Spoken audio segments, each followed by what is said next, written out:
thời bao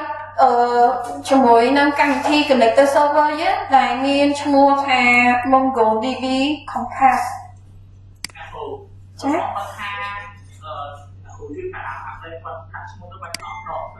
ok chẳng chẳng nhung cả hai kỳ ca thở chân ở sự nghiệp ôn tổ ác lý p đại dương ban thưa ca ở tờ bản server hái cứ server nó vì auto start up ấy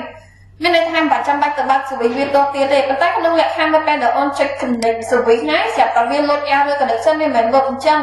chân on a từ check mở cách mà ai xử lý nó bên bên hai cái start up rồi anh gặp bán nơi mua có server nó bị khôi tờ mà đồng chân nhớ cho nó còn xử lý anh ấy nhung còn là phải check lệ tham đã on cho tới vì up ban được nhung á up change list display mà được nhung chân nhớ cho tôi xử lý đầm vây tầm mơ xử lý ở bóng Windows just search họ tam cho mua bằng viết là cho mua viết cứ MongoDB nước ảnh đối niệm trả cho mua nước á cho em số một trận tịch cho cứ MongoDB server make sure tha vi running map nâng mà bỏ running test on ai mai sẽ đang gửi ví dụ về start rồi mua có bỏ lắc khơi xử lý nâng test anh đang bên đây thả server nhưng mình bằng hạ bắt pha nam mua vậy đồng thời lại ôn thời tờ bản server thâm mời anh MongoDB Compass dương miên hai dương bạch tờ bản kia đây dương tờ bản server tờ ban này anh đang step tim mua dương vô PK cho được căn database đây là con mất tiết ôn khinh ha database là bong on nâng miên mua muối cứ SW7 hay xem mẹp nhóc cứ nhôm pra mua classic model thời chân ha database hạt ai rename bán này ở đây rename bán cứ chia collection này được hàng nông cái em là ôi họ thà lỡ cả cái mất dương đâu ta mà dạy cho mỗi năm bậc cao ấy nó cứ cho họ interface tầng hai thờ ghế nhà mất dương thờ tam interface tầng thờ á liên ban từ xe code class PV ấy ok chân nhưng mà thờ interface và to tiệt nó lại KMP đại chung môn nó nguyên miền ở ca và ca bỏ clear rồi còn không đó anh ai cho do có lại tre bay này collection nam mùi con cha má collection cứ sầm nay ta lơ table chắc em chạy tre bay nó là VL underscore office nữa rồi nhung dọc việc tha thì nam collection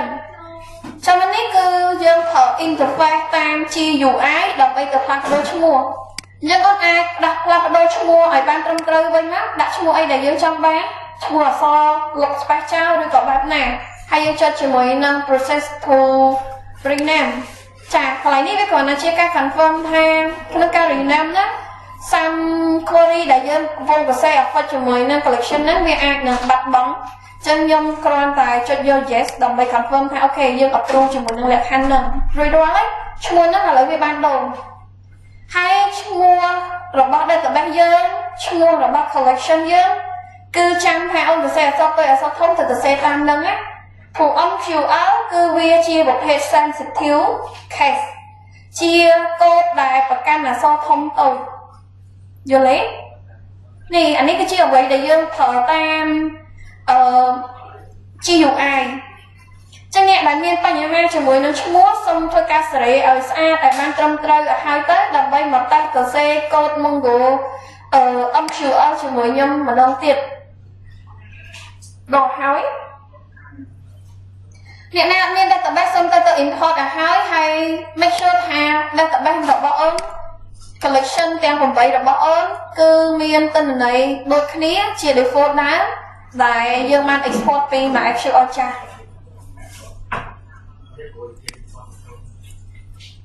thấy trong miền đôi chia office miền customer employee order detail payment đâu hỏi ăn chạy ở ấy computer rồi gặp cái những việc đây kia còn là thay nơi pe này ôn một cái chỉ với connection ôn chọn vô fabric cho người trên cái tập nó gì biết còn này chia fabric connection ngoài để dân nộp rồi ai nhá để dân pin dân ai viên chân á chân đặt vào bán đặt vào bàn chẳng những ai thì đi connection bao giờ thì dân nộp fabric bên tết ở dân nộp fabric đi trao ấy cho nên lên trên cái cho nhiều công tới biết còn này chia connection display interface dương tạm và tôi bây giờ thở chiều ai ấy dương nâng ទៅប្រើជាមួយនឹង script code វិញម្ដង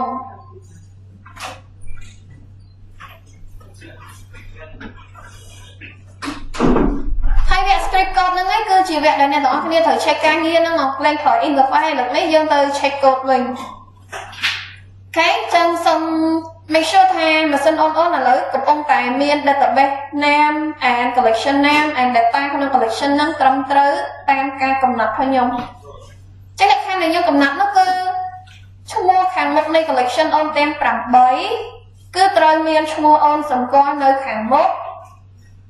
ចា៎ហើយមានការ import ទិន្នន័យចូលទៅឲ្យគ្រប់ទាំង8ហ្នឹង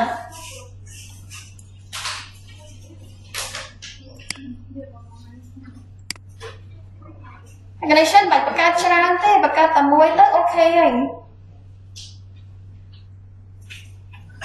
ហើយអត់ណាអូខេខ្ញុំសូមចាំយើងសិនឥឡូវខ្ញុំនឹងទៅត្រាប់នៃ classic model ហ្នឹងមិនន័យថាខ្ញុំទៅ remove ជាមួយនឹង database ចេញហើយអូនអាចសាកល្បងតាមខ្ញុំក៏បានព្រោះ remove ហើយខ្ញុំដាក់ចូលវិញទេតែគ្រាន់តែខ្ញុំលើកនេះមិនមែនប្រើ interface គឺយើងនឹងប្រើ script code ដើម្បីទៅប្រើការលើវាបដូរពីទម្រង់មួយដែលយើងប្រើជាមួយនឹង interface user អូខេអញ្ចឹងខ្ញុំទៅ typing ឬក៏ copy ថែមឡើងវិញក៏បានដែរដើម្បី confirm ថាឈ្មោះហ្នឹងគឺជាឈ្មោះដែលយើងចង់លុបមែនហើយខ្ញុំត្រង់ឥឡូវខ្ញុំត្រឡប់ដូចដើមហើយដែលខ្ញុំមានតែ default 3ទេគឺ admin config និង local ខ្ញុំនឹងបង្កើតជាមួយនឹង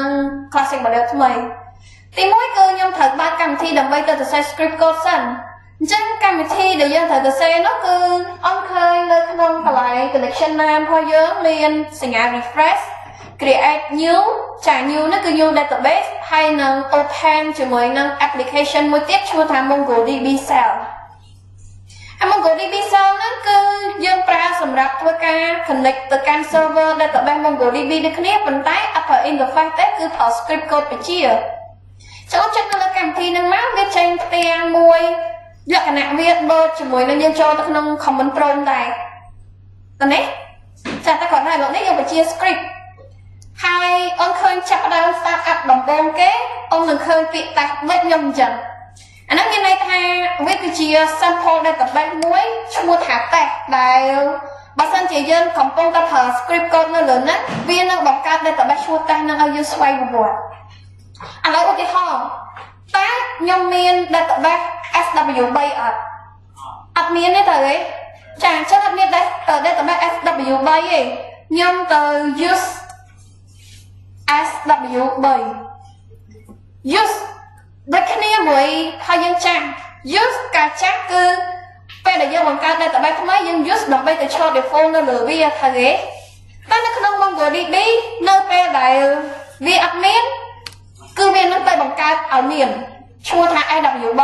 តើវាជាអ្វីជា database name យល់ទេចឹង use ហ្នឹងវា like ដូចពេលដែលអូនចុចសញ្ញាបូកហើយអូនប្រើ database name អូនដាក់ W3 ហើយ collection អីគេចឹងណា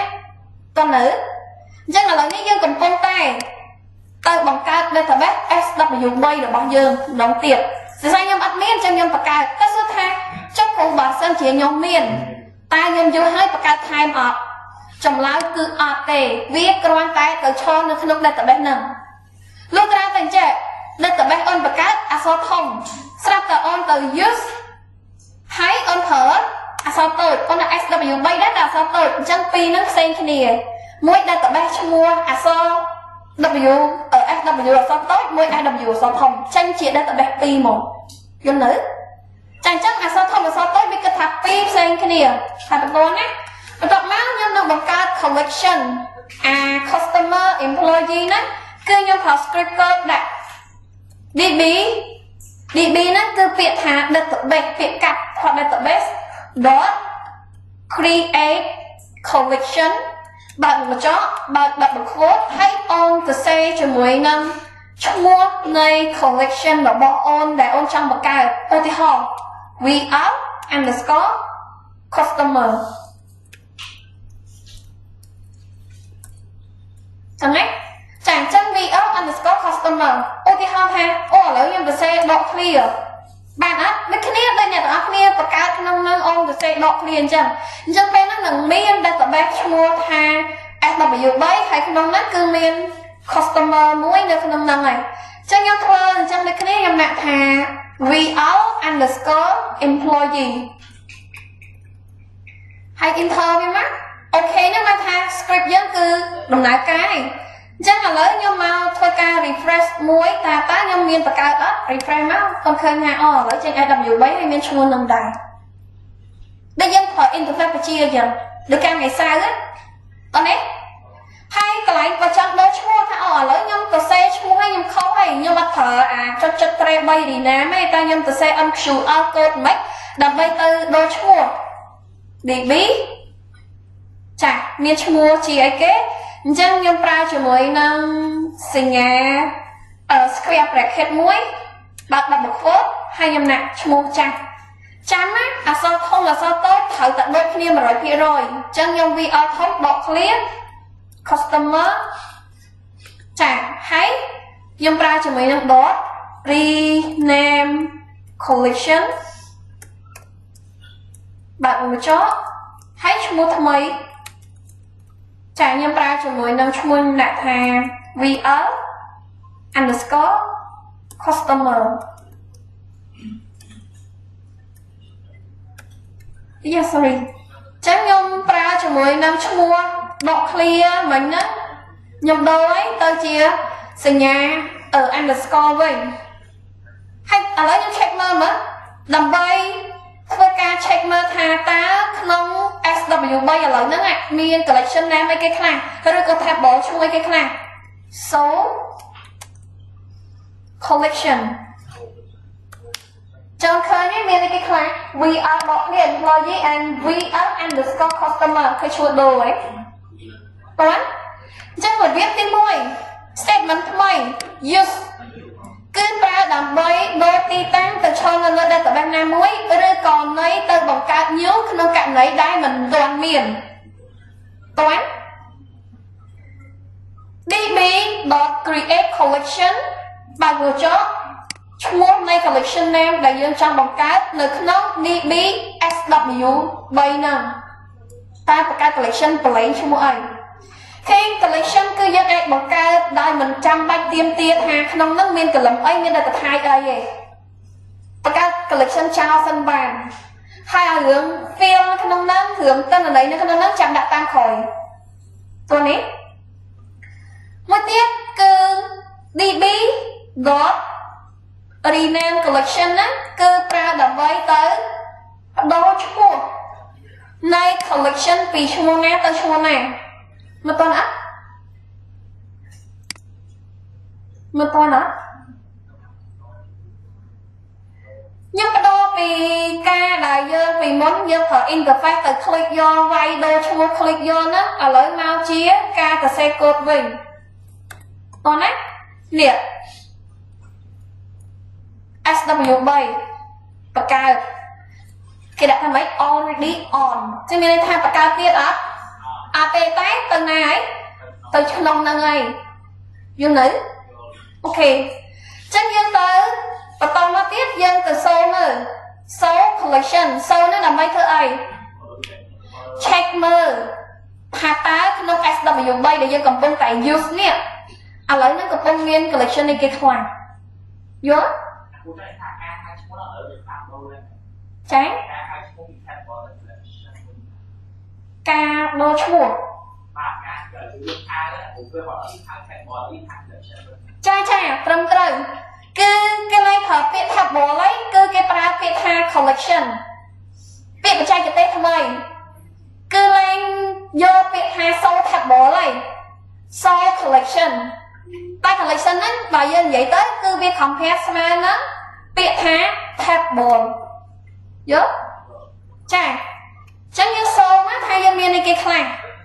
ឡូវយើងសូមថាយើងមានប៉ុណ្ណឹងបើវាមានច្រើនវានឹងលេខតទី2ទី3ទី4ចឹងឥឡូវយើងឃើញថាផអូនមានហើយតែសួរថាក្នុងនោះអូនមានតនន័យនៅអូនមានហើយតែខ្ញុំនៅយល់ទេចាអញ្ចឹងរបៀបនៃការ check មើលថាមានអត់ខ្ញុំដាក់ជាមួយនឹង VL sorry db dot VL customer dot find statement នេះគឺជា statement មួយដែលមានគោលបំណងចង់មើលថាតើក្នុង collection VR customer យើងហ្នឹងមានតនន័យអ្វីខ្លះមានអត់ក្នុងនោះមាននៅតែបើសិនជាអូនសរសេរតាមខ្ញុំអូន db.collection name របស់អូន .find អូននឹងឃើញថានៅក្នុង customer របស់អូនហ្នឹងកតុយ customer អូនហ្នឹងមានតនន័យគេខ្លះចេញមកប្រើឲ្យទាំងអស់ហ្នឹងសាកមើលឥឡូវសាកមើលតើយើងទៅទេដូចខ្ញុំឬក៏មានតនន័យចាមានតែសិនតែតនន័យយើងចេញជារាង table row និង column ទេអត់ទេតម្រងតនន័យដែលអូនកំពុងតែឃើញនៅលើកុំព្យូទ័ររបស់អូនគឺជាតម្រងរបស់ JSON ចាដែលវាមានឈ្មោះរបស់ field ឬក៏អាចហៅថាឈ្មោះរបស់ column ចុចពី value របស់ field ហ្នឹងបែបឥឡូវខ្ញុំអត់មានទេខ្ញុំនឹងដាក់ឲ្យមានដូចអូនរបៀបនៃការ import វិញម្ដងខ្ញុំណា db.vl customer. គាត់នឹងចង់បញ្ចូលទិន្នន័យយើងសរសេរ statement នេះគេដើម្បីបញ្ចូលទិន្នន័យទៅកាន់ table yes គឺ insert into អញ្ចឹងអត់ចោលក្បួនទេគ្រាន់តែយើងបដូរពី find ទៅជា insert បញ្ចូលតិចយើងបញ្ចូលច្រើនអញ្ចឹងយក many ចាំបើបញ្ចូលតិចគឺ1 1យល់ទេអញ្ចឹងយើងបញ្ចូល insert many នៅពេលដែលយើងធ្វើការបញ្ចូលទិន្នន័យគឺយើងនឹងកំណត់ថាអូឥឡូវយើងចង់មានទិន្នន័យអីគេខ្លះនេះអត់បាន select field ទេគឺយើងទៅបើក file ខ្ញុំសុំទៅ file ដែលខ្ញុំបានធ្វើការ import ទុកមួយហ្នឹងណាអញ្ចឹងខ្ញុំមានជាមួយនឹង customer ឲ្យត្រូវគ្នាខ្ញុំចូលទៅបើក file customer មួយហ្នឹងអានេះគឺជា file ដែលយើង export visa ថ្ងៃមុនណាចាអញ្ចឹងខ្ញុំ copy script ហ្នឹងទាំងអស់ហើយខ្ញុំយកវាមកដាក់នៅក្នុងអ្នកសញ្ញារបស់ខ្ញុំគឺខ្ញុំមានជាមួយនឹង round bracket មើលឲ្យឃើញសញ្ញាហើយនឹង curly bracket អានបងចករួញកាញ់ហ្នឹងណាខ្ញុំដាក់នៅកណ្ដាលហ្នឹងហើយខ្ញុំចុច control មិន copy អត់ដែរចាយើងទៅ copy វាហើយយើងយកវាមក pass នៅកណ្ដាលហ្នឹងមកអូនឃើញ script code ដែលយើង copy មិញហ្នឹងពី file ដែលយើងបាន export ជា file យើងអត់បានទៅ select click វាព្រោះយើងអត់ code បញ្ជាអញ្ចឹង code ហ្នឹងគឺជាពពួក code របស់ JSON ចាដែលមានជាមួយនឹង script code insert អូខេខ្ញុំត្រឡប់មកក្បាលដំបូងតិច line ដំបូងខែវាច្រើនពេកអត់មើលឃើញច្រើនណាស់ព្រោះអីវាមានដល់ទៅ100ទិន្នន័យជាងចាអ្នកឃើញទេ code insert many បើក square bracket curly bracket ហើយបើក square ពេលយើង copy មកគឺពីនេះមកយើងអត់វាយទេយើងយក file ដែលយើង export ហ្នឹងហើយ enter មកerror បាត់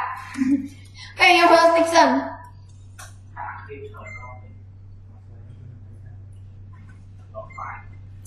db.vl customer .insert many បើកបញ្ចុះចាបើជំអូសុំទោស sorry យើងអត់ដាក់ curly bracket ទេ curly bracket ដាក់តតែទិន្នន័យ insert 1តែយើង insert many អញ្ចឹងបើកវងកញ្ចក់ហើយយើងផាសយកទៅហ្មងហើយ enter គឺទិន្នន័យចូលទេចាទិន្នន័យចូលតែអូនឃើញចលៃកងវាលោតឡើងនេះវាដាក់ថាអានេះគឺជាលេខ index គេដាក់ថា acknowledge true បែរថាដំណើរការ success insert id មាន index ទី0បង្កើត auto number លេខប៉ុណ្នេះ auto number អញ្ចឹង automatic នៅក្នុង MongoDB បើសិនជាយើងមិនបានបង្កើតតម្លៃ auto number ឲ្យទៅវាទេជាមួយនឹង field id វានឹង generate ឲ្យយើងស្វ័យប្រវត្តិអូខេអញ្ចឹងឥឡូវខ្ញុំចង់មកមើលទិន្នន័យក្នុង case ដែលខ្ញុំបាន insert ហើយមិនដើម្បីចង់មើលទិន្នន័យមិញយើងចុចអីគេ code អីគេដើម្បីមើលទិន្នន័យទាំងអស់គ្នាNo សូមមើលទិន្នន័យខាងក្នុងនៃ collection មិញយើងសូដើម្បីមើល collection name ឥឡូវខ្ញុំចង់មើលទិន្នន័យក្នុង collection ណាមួយបើសិនជាយើងសរសេរ so collection អូខេយើងឃើញអីគេខ្លះចាយើងមាន collection របស់យើងដែលកំពុងតែមានទាំង8ហើយខ្ញុំមាន12ទៅគេឥឡូវខ្ញុំចង់មើលទិន្នន័យខាងក្នុងនៃ VB customer VR customer db dot name របស់ collection យើងចា vr customer dot ចា dot file ចឹងលើកនេះយើង enter មកឃើញតនន័យរបស់យើងហ្នឹងគឺកំពុងតែបង្ហាញផងខ្ញុំមិនរបស់អត់ចេញដូចអូននេះឥឡូវវាចេញហើយប៉ុន្តែបើយើងមកមើលតនន័យដល់ឡើងចុងក្រោយដែលវាកំពុងតែសូវឲ្យយើងណាវាអត់បានចេញអស់ទេតនន័យនៅក្នុង employee customer យើងមានប៉ុន្មាន122ហើយគេដាក់ថាម៉េច type it for more មានន័យថាចង់ឃើញតទៀតវាយអក្សរ it អញ្ចឹងខ្ញុំវាយ it ហ្នឹងមកហើយយើង enter វាមកចេញតទៅទៀតអញ្ចឹងទៅវាបានចេញឲ្យយើងម្ដងតែ100ទេអត់ទាន់ណាចាអានេះគឺវាបែបហ្នឹងចឹងឥឡូវយើងចង់ឃើញថាឥឡូវវាច្រើនពេកខ្ញុំចង់ថាខាងតើមានប្រមាណអូនគ្រាន់តែថែមកតុយនៅខាងក្រោយនេះអូនដាក់ dot count ចាយើងវាយថា dot count អូននៅឃើញតនន័យច្រើននេះមិញទេអាច្រើនហ្នឹងមានប៉ុន្មានវាបង្ហាញលេខឲ្យយើងមក122អញ្ចឹងឥឡូវ step នេះគឺខ្ញុំចង់ឲ្យអូនទៅបង្ហាញតនន័យនៅខាងក្នុងរបស់ MongoDB Cell ឲ្យឃើញទាំង8ហ្នឹងគឺអូនត្រូវដាក់ឲ្យខ្ញុំថាតើទាំង8អូនហ្នឹងតនន័យគ្រប់ដូចខ្ញុំនឹងអត់តែប៉ុន្តែបើយើង check ពីថ្ងៃមុនគឺអូនគ្រប់ត្រូវហើយតែគ្រប់ត្រូវហ្នឹងតាមរយៈការមើលនៅក្នុង interface របស់ MongoDB Compass ទៅឯងចឹងខ្ញុំចង់ឲ្យអូនទៅសេ script ទៅបង្ហាញតនន័យរបស់អូនទាំងអស់គ្នានៅក្នុង MongoDB Cell វិញម្ដងចឹងទៅសេតទៅ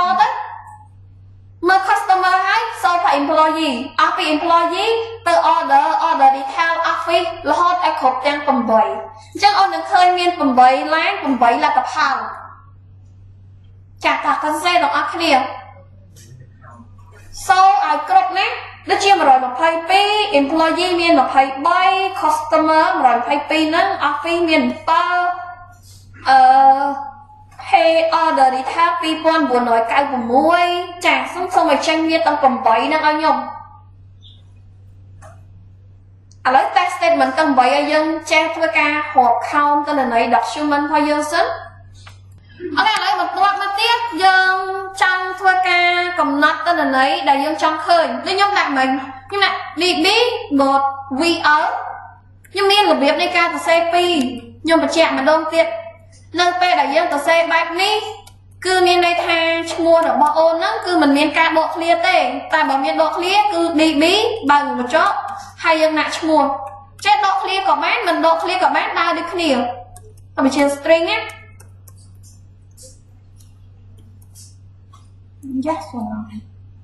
dot find dot count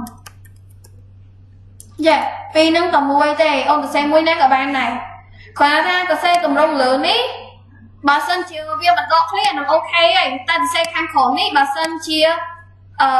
វាដកឃ្លាក៏បានអត់ដកឃ្លាក៏បាននៅតែបង្ហាញទិន្នន័យដូចគ្នាតើណាអូខេចឹងទៅថាឥឡូវខ្ញុំសរសេរ2ដល់ពេលខ្ញុំ enter ទៅបានចេញមិនចេញតែមួយទេវាចេញអា last នៃ statement ចុងក្រោយណាដល់ចឹងខ្ញុំមកកំណត់លក្ខខណ្ឌជាងវិញដក count នឹងចោលបន្តិចសិននៅក្នុង customer យើងមានតនន័យច្រើនកលឹមមិនអញ្ចឹងទេឥឡូវខ្ញុំអត់ចង់ឲ្យចេញច្រើនទេខ្ញុំចង់ឲ្យចេញត្រឹម2មាន customer number និង customer nameអញ្ចឹងនៅក្នុងអាវងកញ្ចក់របស់ file យើងគឺអូនបើកគ្នា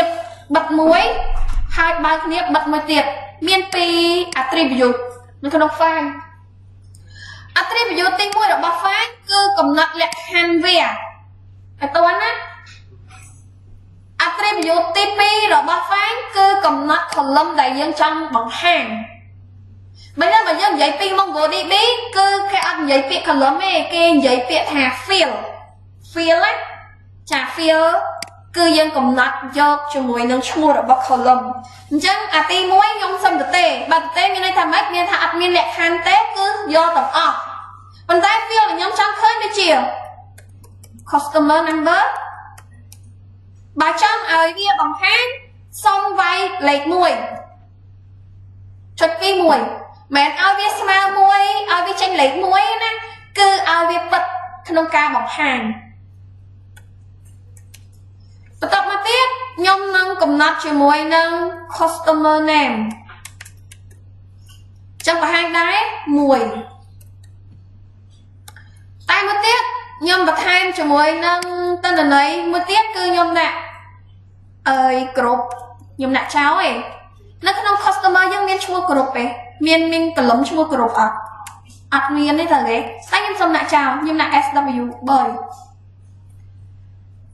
នៅក្នុង attribute ទី1របស់ file គឺខ្ញុំបិទបើកទៅទេកន្លែងហ្នឹងគឺកំណត់វាចឹងបើខ្ញុំបើកទេបានថាអត់មានវាទេគឺមកទាំងអស់ទីតាំងទី2បិទបើកមកកញ្ចក់បិទខាងដើមបិទបើកខាងដើមបិទខាងចុងហើយយើងកំណត់យកឈ្មោះ field ហើយខ្ញុំបញ្ជាក់ម្ដងទៀត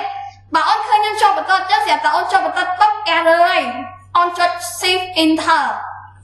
តើបអាចចូលបន្ទាត់បានចុះបើខ្ញុំអត់ចូលបន្ទាត់ខ្ញុំទៅសេតមកជួបានអត់ចម្លើយគឺបានដោយសារតែខ្ញុំអត់ចង់អស់ទៅអស់មកពិបាកក្នុងការឲ្យអូនមើលអញ្ចឹងខ្ញុំចូលបន្ទាត់ដើម្បីឲ្យយើងងាយស្រួលក្នុងការមើលផងចឹងបញ្ជាក់ម្ដងទៀតណាចង់ចូលបន្ទាត់ shift enter អានេះយើងចូលបន្ទាត់ line ហើយតែបើ enter ទៅស្មើនឹង execute statement ហ្នឹង customer number គឺជា field name ដែលទៅសេបែបហ្នឹងតែម្ដងបែបហ្នឹងហ្មងគឺ number អក្សរ n ធំ customer អក្សរ c តូចចឹងនៅក្នុងចំណោមហ្នឹងគឺមានតែ n ទេដែលធំចុះបើខ្ញុំទៅសេខុសពីហ្នឹងខ្ញុំទៅសេធំទាំងអស់បានអត់បានតែគ្រាន់តែមិនបានចេញ customer number ហ្នឹងឲ្យទេយល់អត់ចឹងកំណត់មួយគឺស្មើបង្ហាញបែរថា customer ហ្នឹងមានហើយតែគ្រាន់តែចង់ឃើញឬក៏អត់តម្លៃដូចជា country ដូចជាអីជាដើមគឺយើងអត់បានដាក់វាមកហើយបើអត់បានដាក់មកគឺស្មើនឹងអូនអត់ select វាមកដែរចុះក្រុមនេះជាអីក្រុមនេះជា column alias មួយឬក៏ជា column ថ្មីមួយដែលយើងបង្កើតឡើងដើម្បីឲ្យវាបង្ហាញចេញអក្សរទៅនៅខាងក្នុងគឺ SW3 អូខេខ្ញុំ enter វាមកចង់ឃើញថាគ្រូឃើញថាចេញ13ឥឡូវមិនបានដក4អូនចាំពាក្យថា underscore id auto number ខ្ញុំនិយាយមិញទេ index ទី0 1 2 3ទេចាអញ្ចឹងនៅពេលដែល customer យកពីដំបងពី classic model ចាំ Power MySQL តែយើងមានកលំ underscore id អត់មានទេ MongoDB បើយើងបង្កើតឡើងដាក់គឺវានឹងទទួលតម្លៃហ្នឹងតែបើមិនដាក់ឲ្យវាទេវានៅបង្កើតតម្លៃដែលខ្លួនឯងស្វ័យប្រវត្តិហើយជា auto number ក្នុង MongoDB ទិន្នន័យរបស់យើងគ្រប់ collection ទាំងអស់ត្រូវតែមាន field underscore id វាលក្ខណៈថា tablet ត្រូវតែមាន primary key ខ្លួនឯងតែក្នុង MongoDB វាអត់មាន primary key អញ្ចឹងវានៅបង្កើតតម្លៃខ្លួនឯងទុកធ្វើជា reference របស់ collection ហ្នឹងចាអញ្ចឹងហើយចាឥឡូវបើអត់ដាក់ខ្ញុំមិនបានវាចេញ default វាត្រូវតែចេញតែបើអូនអត់ចង់ឲ្យវាចេញបានបើអូនអត់ចង់ឲ្យវាចេញទេខ្ញុំចុច control alt ដើម្បីឃ្លាត្រឡប់ទៅកាយកូដចាស់ចុចសញ្ញាព្រួយឡើងលើហើយខ្ញុំនឹងដាក់មួយទៀតគឺ control shift enter ហើយខ្ញុំដាក់ underscore id មិញឥឡូវបើមួយចេញចុះបើអត់ចេញឲ្យលេខម៉ានចាគឺលេខ0អញ្ចឹងខុសគេតើ underscore id អត់ចង់ឲ្យវាចេញទេអញ្ចឹងបើអត់ចង់ឲ្យចេញ default វា1ឯងអញ្ចឹងបិទដូរ default វាពី1ទៅ0តែចាំមានគ្នាយើងមិនដឹងអាចរំទៅ error ទេមានអត់ចា control alt បាត់ហើយចុច arrow key អា key ព្រួយឡើងលើទៅកូដចាស់ដែលយើងទៅសេមុនហ្នឹងគឺវានឹងមកវិញហើយបាទហ្នឹងមិនមែនទេព្រួយមួយទៀតទៅវាឡើងទៅ statement ទី2ទី3ខ្ញុំទៅសេកូដ compare với SQL ចាអានេះយើង comment បាត់ slash ហ្នឹងយើងបិទ script ហ្នឹងចឹងវាលក្ខណៈ like ដូចយើងទៅ select ចា customer number comment customer name ចាបើយើងនិយាយពី SQL គឺ script បែបហ្នឹងហើយនឹងជាមួយនឹងពាក្យថា SW3 ហើយ as ចា as group វាបែបអញ្ចឹងអីយ៉ាងច្រឡំចាហើយសតមក from we are ចា underscore customer ដូចគ្នា giấy âm pi KTC tổng rộng của bác ông QR ông nó cứ bong gối này ông QR cứ bài mình tay vào dân giấy bị QR giờ dây nhỉ nhưng em còn lọc tí môi ní cứ smile đồng viên nhưng ăn miên ấy hà còn lọc tí pi phao viên nó cứ smile nè nó cứ sửa lại dân nó dân sửa lại phía lên cái khăn bôi pi bôi trong tờ hai cái lại nam ní cứ sửa lại tên là as nơi phiêu nam nè hay đọc dù mấy cái chuyện đồng lại của dân trong ai vi tranh còn đấy chẳng này với bạn đừng cho fine sao mà ấy fine sao bị sửa lại còn đấy cho nên trong sửa lại right now nữa đã ơi nhé ok cho nên sao tại trên máu sao tại SW bay lòng tên nâng phần tay ID là bọn ốn cứ lên trên tiệp hai bà sân chị ôn đặt hàng ôn tờ xe hát mà tập hai bà ôn xẹp ở lại nhân tờ xe nam miền là sao ai hay chăng ấy bây giờ diễn hai phần lớn cư dân ai bị bày rồi cái trên bay phiền tay đập bay trên đập pi mắt làm pi bạc muối tôi mơ đang buồn ai nha cứ ở vậy đại viên mình tránh đợt xa tại dân tờ xe mua bị khó không mà sao không mà sao tôi rồi cậu bạc cả soi trên tết ghét chân nhỉ tôi sẽ ăn rồi ăn rồi ghét ăn rồi tệ tay bản thân chìm extra cha ôi ta ở nãy thiên là xe thay mà sao ấy vì chân nhau ạ ăn chân hết ăn rồi tiệt chào đẹp ha em nó còn lớn customer nào tay bông vừa đi bí tệ miên tránh miết nhưng đấy nè ha khói là toàn smooth tế nên bánh ha ấy mến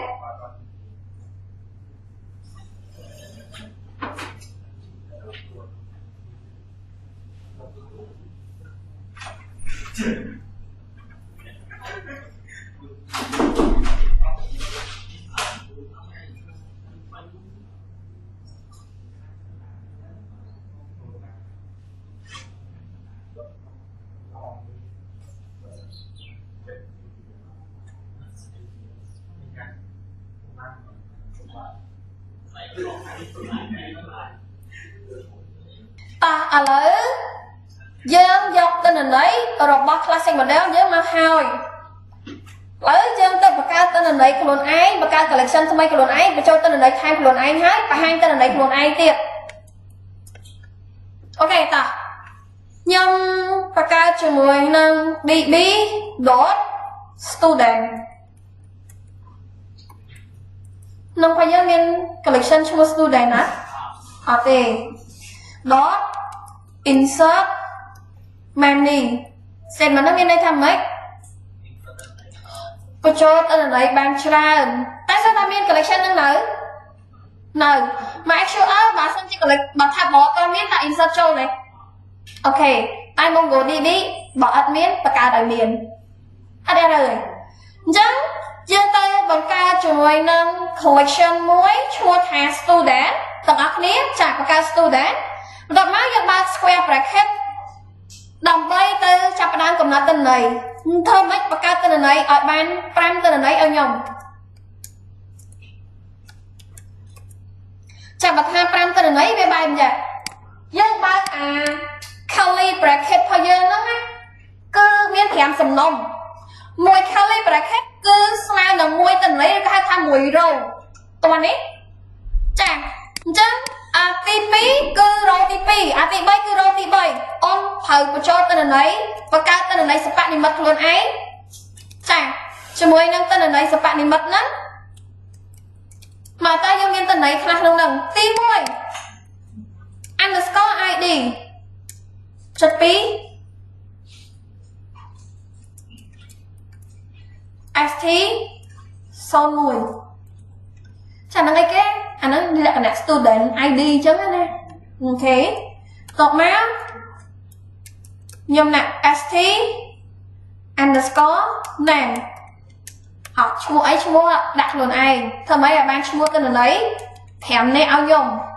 còn ném á cột máu viên cho muối nâng gender cho mua pin cả ban cắt cả ban này head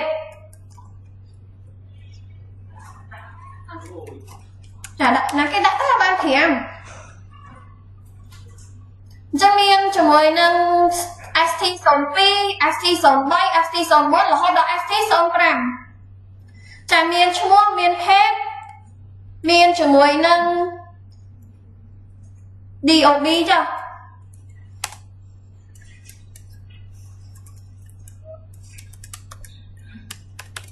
Chà, tần ở đấy ngay khái, chứ năng cần á. Miền cái address, tập năng bán này. Ở trần cây. Chẳng xong ôn cho ca và cho tần ở đấy ở bán thẻm nè. Nẹ na tôi có bán này, trên ta đặt cho mua. Nẹ na mất thẻ dân, chất rất quá, đặt chào sân tết hay. Trên ta cho tần ở đấy, phách vào dù môi sân tết. Chọc môi nâng hái, to từ tí bí, to từ tí bấy, to từ tí bút, to từ tí phèm. Chà, và cho tên là này phèm bao nhông. Chẳng ní cứ chia gồm hạt statement tí phạm 4. Chứ môi nâng ca bằng ca collection thâm ấy. Hỏi ban mình cho tên là này thâm ấy nó, outer nâng collection nâng tiệp. Ca phèm này ao nhông á.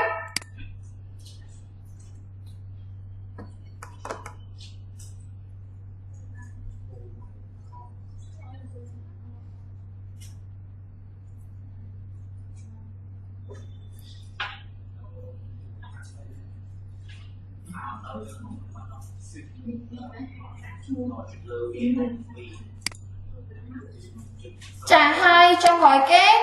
từ file tên là ấy nó đặt khao nè cho mỗi năng student nó giống chia statement tí đọc final hay do công tơ nó check mà